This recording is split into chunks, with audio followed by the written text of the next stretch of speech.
guys, this is Fast of Fast on Ghana SM TV. Do like, share, and subscribe.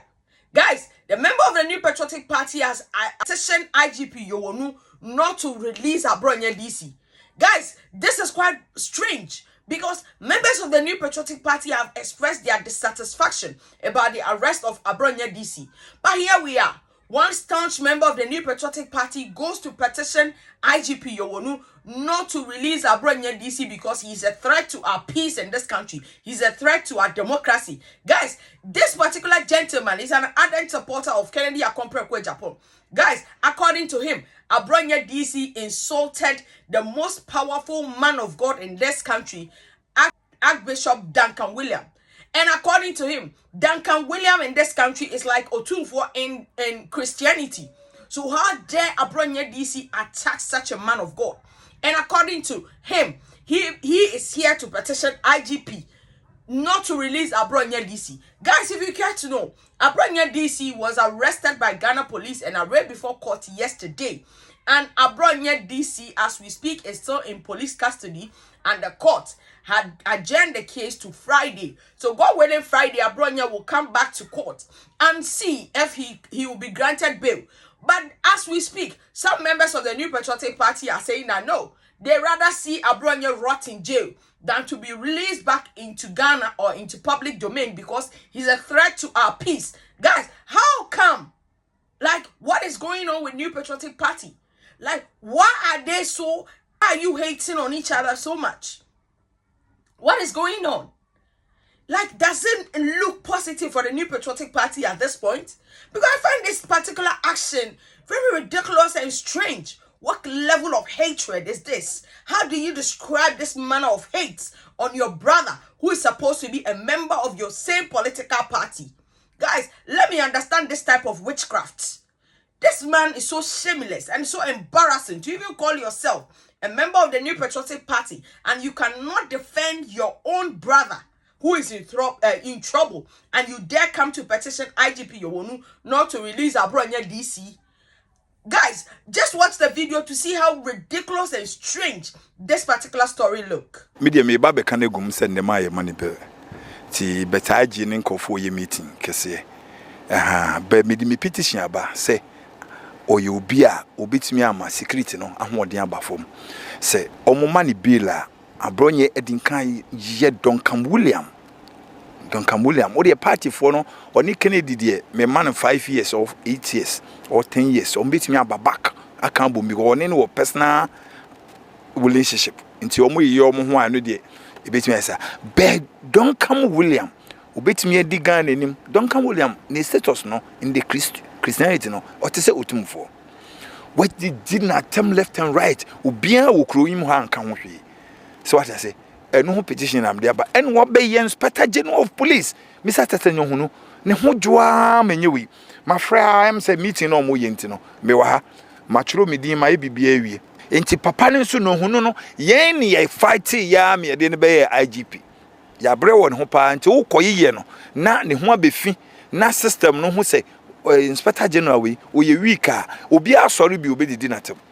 Inti media me mpese se 48 hours ne so ane fom de na kogina mrana no no we yi ano ono wo call law kra wan pass o wa throw 3 times last one wonya 2029 Abronya o ene wo kasa sa na wo Abronya wo yire eye lawyer ni a wo ba bedidi wo kodidi enye police ni keke o enye inspector enye sergeant enye ASP enye DSP enye superintendent enye chief supo enye DCOP COP Inspector General of Police and now could did not yem venture no ye me sre NDC for ne say omo hweye ena ene oma amfre say yembeli Abronya because enye fe the whole security ya ho odin nyina anya soldiers so soldier de omo wo yem borders be oman mu badwo a we mu na de koma judges ti police and judges ne de yem for mu ni agro ti ade na awaye no say odi yamanyofo na omde omasem by the security into mesre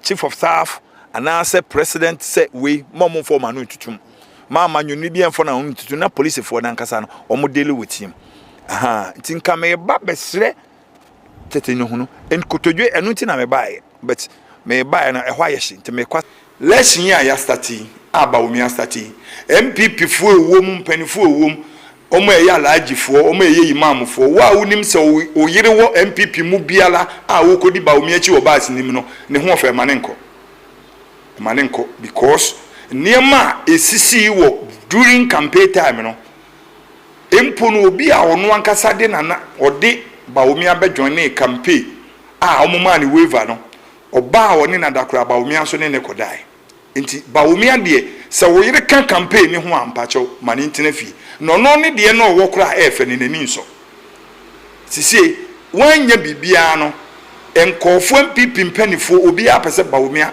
ene ne bankoda obi a pese Bawumia emfa ne ba nti wom de semila ne de wom de na ye photoshoot keke mesre se ne ekono Ghana fo pese ye je power MPP fo nso ade omo ye ne se omo pese ewi ni by premise we Bawumia Brian Champon Kennedy Japan Educhum Kwabre Japan ono na omo pese Bawumia wi ni be main lesson na omo badwen ho ne de omo nwen ho omo pese omo sisi olusu we ya omo besa de number 2032 omo besa de number 2036 omo besa de number 2042 debi media me desredi nyina ne se ekwan a Bawumia de party na faso no kwan a wo ma ofa so a okodidi o ma abronye sika no okodidi Duncan William Atem no Christians wo krum ha sisi nipa 20 a started northern region omo ye tribal politics wo ko kan bidi omo se wo ye tribalism mesre Christopher wo krum so MPP for say omo de Bawumia bebe biema Bawumia ne ma abronye kodidi Duncan William Atem nipa Duncan William atetiom mu Christopher mo ye nya atwom se chief imam ubetimi abie wanu akodi chief imam Atem wo krum ha ansema Bawumia e ma abronye ko kan chief imam obi aka na no atum media abronye ni Kennedy de minim se me see 2 years 3 years 4 years o mesa kan bom because o me Kennedy no no mfa ni party fo ni ni agro oni ni nya problem with the party ni ho a o mfenchew nti ho de me mfa no ho be se wo kodidi chief imam Atem Bawumia ne hye nechi won Bawumia nko fo nsa ni o ma sorry o kodidi ya IGP ase won nsa ni o ma sorry utimi kan kire o man mu nyina IGP se ne ho kan o ye kwasampani no aka kire president se president of republic oni obi bakoda oni obi yire akoda ni deputy minister ko fakola ne bra ne yehu fakola ne mpo picture bra wo so wa kan wi nti wa fa anwodi Supreme Court amma verdict no a wo call law school one pass no na wo wa begina bontin na wo chirichiri mu kire Ghana fo wo de high Supreme Court nya high court nya P court intermediate madisi di na ne se Bawumia no oye mambofo ni esi nyina no problem no me say o penipa owo odo wo nka bom okrum ha uyi Kennedy a me nam ka chewo ha dwen na me de na me mpa ya me bo ne se nka MPP fo ni bi ebenya